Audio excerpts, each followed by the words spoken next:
I'm Jeanette Keynes from Jewelry Arts Inc. And in this video, I'm going to show you how I remade that beautiful ring that we unset the garnet from. You remember all those videos ago? Well, there's a new gorgeous stone to be put in, a sort of watermelon-y color tourmaline. So I'll show you how I did it. So you all remember this ring that's gone on quite a journey. We've unset the stone. I've made a new ring to replace it in a larger size. There it is. But it's about to have a new lease on life because one of my clients saw it and tried it on, and it just so happens to fit her perfectly. So since we don't have to change the size, enter this gorgeous, sexy stone right here. Check it out. Orangey goodness. I'm going to get it out so you can take a good look. And basically, I am going to chop off the bezel and make a new bezel for this gorgeous stone and put it right on top. So this is like the ring that just kept on going. Look at that tourmaline. I'm not even really sure that's doing justice to the color, but it's like a little pink, a little orange. It really just looks like a hard candy. It is gorgeous. So I'm going to make a bezel for it and a back sheet, and then I'm going to chop off this old bezel. Because we were originally talking and she was like, oh, well, I can try to find a stone that like fits that bezel. And I mean, that's fine, but I was like, you know, don't even worry about it. Just find the stone you want and I'll chop it off and put a new bezel on. So that's my next step. And actually, I have to say, this shape and cut of stone is really nice with this shank. I think that's going to go together really beautifully. They both have sort of, you know, like this rounded rectangular shape. So I am very happy. I think they're going to look really nice together. So here it is on the one side. I chopped away the excess bezel. I'm going to do the same thing on the other side, clean it up from the top a little bit. I could have just sawed between the bezel and the shank, but I was a little concerned and I felt like I'd rather chop from the sides. Every now and then, I think discretion is a better part of valor. Not always, but sometimes. So there's my deconstructed bezel, all in a shiny little pile. So what I'm gonna do is do like a little sanding and tidying up, whatnot, on there. And remove that extra little bit on top, and then basically I can start rebuilding. So here's an update. Here's the shank that I chopped the excess bezel off. And basically, I just sort of tidied it up a little bit. See what I mean? Sanded it a little bit, etc. I made a nice bezel for my juicy little watermelon-y type stone here. I just love the color of this. So I made the bezel, I soldered it to a back sheet, I tidied it all up. So essentially now I'm ready to put the two together. So you've probably seen me do this before, but I'm going to draw some little crosshairs on here so that it's a little easier to line everything up.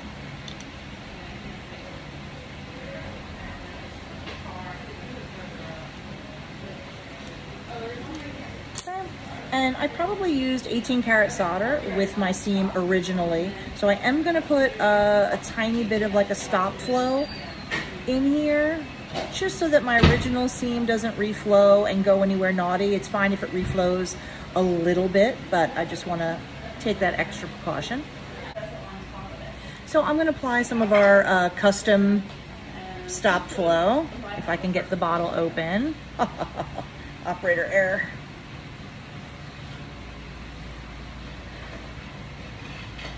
There we go.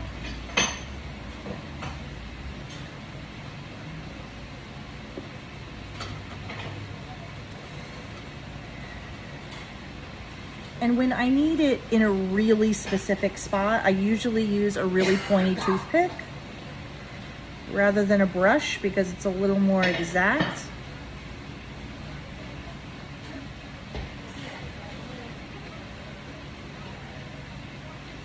And then what I'll do is I'll just dry it a little bit with a torch, just so that it's not wet and juicy. I also put a little Sharpie mark in the relative center of that just to help me line everything up.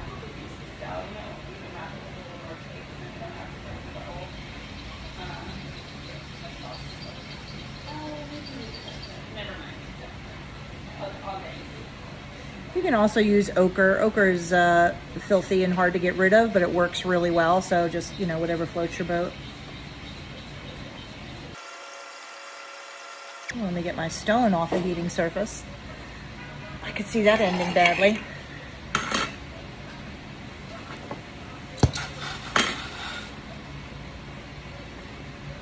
So I'm going to gently dry this a little bit, and then I'll just let it cool so that I can handle it. And then I'm going to start setting this up. So you can see I take my bezel and I kind of aligned it on my little crosshairs there. And then I'm going to take a third arm and line this up on top, check it from all the angles.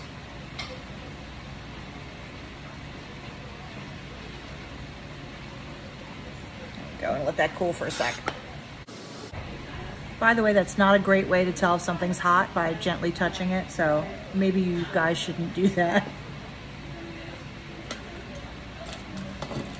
You know, and always when I'm gonna set up a ring or anything on here that's gonna be in the third arm, I usually try to set it up on my block first, nice and level and straight, because it's usually easier then to just kind of pick this up and place it on top of the bezel than do all the arranging on top of here. But do whatever you find easier, because sometimes these third arms can be pretty fiddly.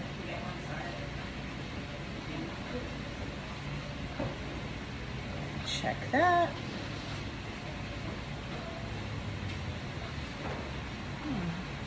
Not too shabby.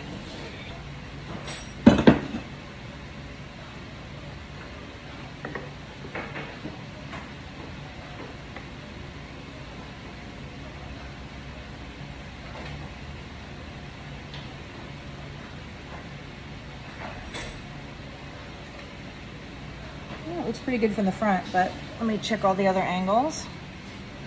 Now, although this one is not particularly difficult to set up, I am going to show you a little trick that I use when I'm doing something that's really hard to arrange and you're just not sure. What I usually do in a case like that is I take like the tiniest little ball of solder that you can possibly imagine, and I put it in the seam, I just moved it, and flow it just so it's tacked in one tiny little spot. And then I pick it up, I check my alignment and my arrangement, make sure everything's just the way I want it. And if I'm happy with it, then I can go ahead and fill it with solder. If I'm not, it's easy to just kind of like, you know, twist it off of there. So I've done that when I was making my really big ring and I had a really hard time truly seeing if it was perfectly centered. So it's kind of something you can do sometimes to kind of hedge your bets before you commit and put all the solder in and then go, oh shit, I should have moved that over by 0.5 millimeter or something. So I'm going to get this back in the center and then we'll solder it.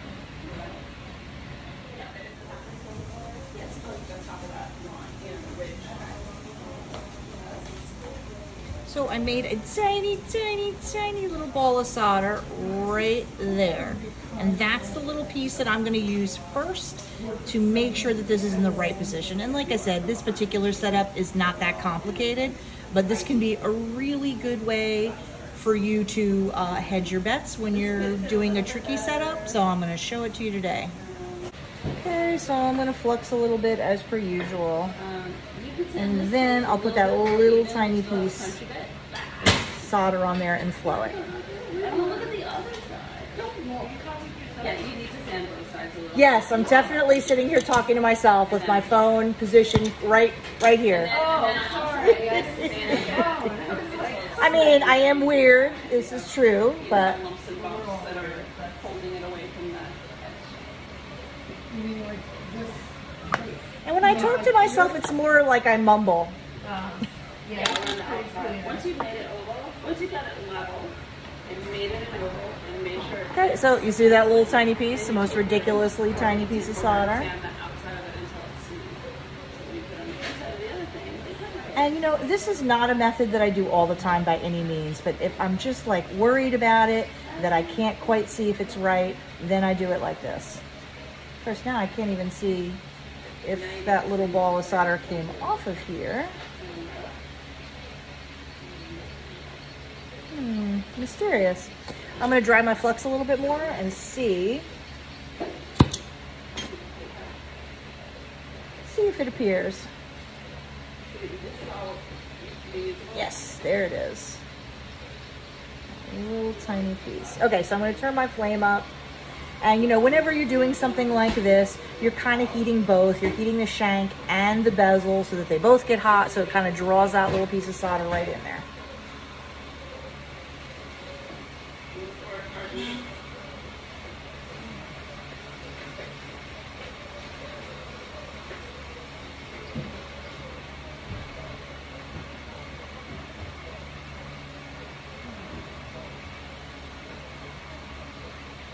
There we go.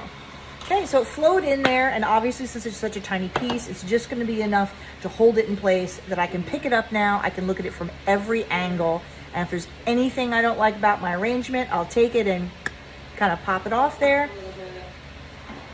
Now with any luck, I will not have to do that because it will be arranged nicely. I think that looks pretty good.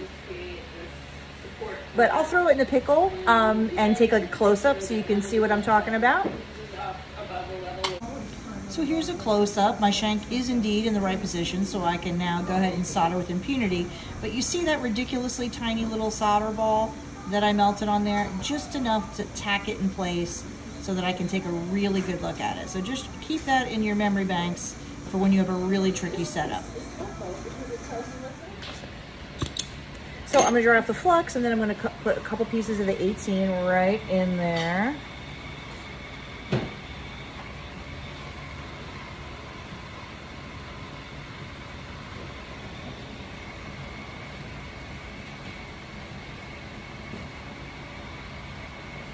And pretty much I'm just gonna keep feeding the solder in until it's filled, you know, all the way through on both sides.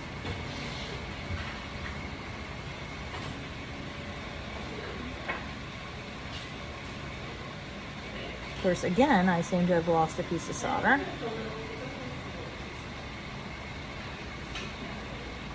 Okay.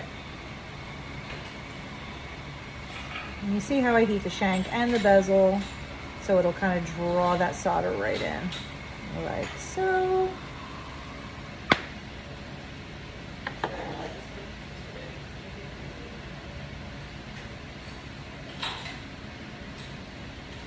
Okay, so it's not filled in quite yet, so I'm going to keep going.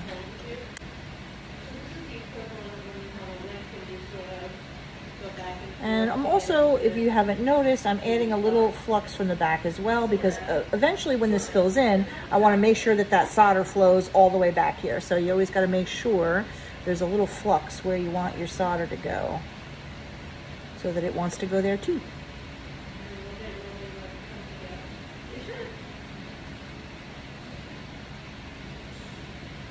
Okay.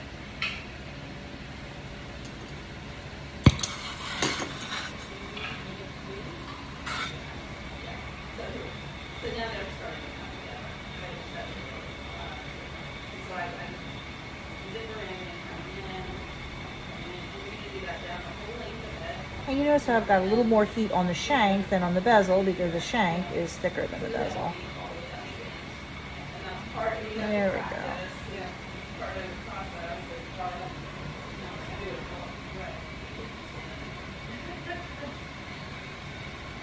And that looks filled in beautifully. So I'm going to do a little close-up shot of it so you can see.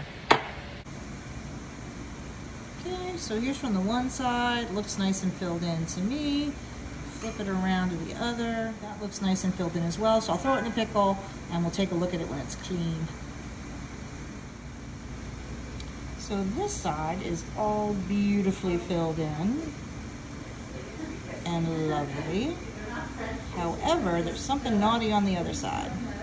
Once you clean up with the pickle, sometimes you see little spaces. You see that? How there's some little holes in there? So I'm just gonna add a little more solder. Okay, so now it is totally done. So I can take it, I can check all the sides. See what I mean? All nice and filled in.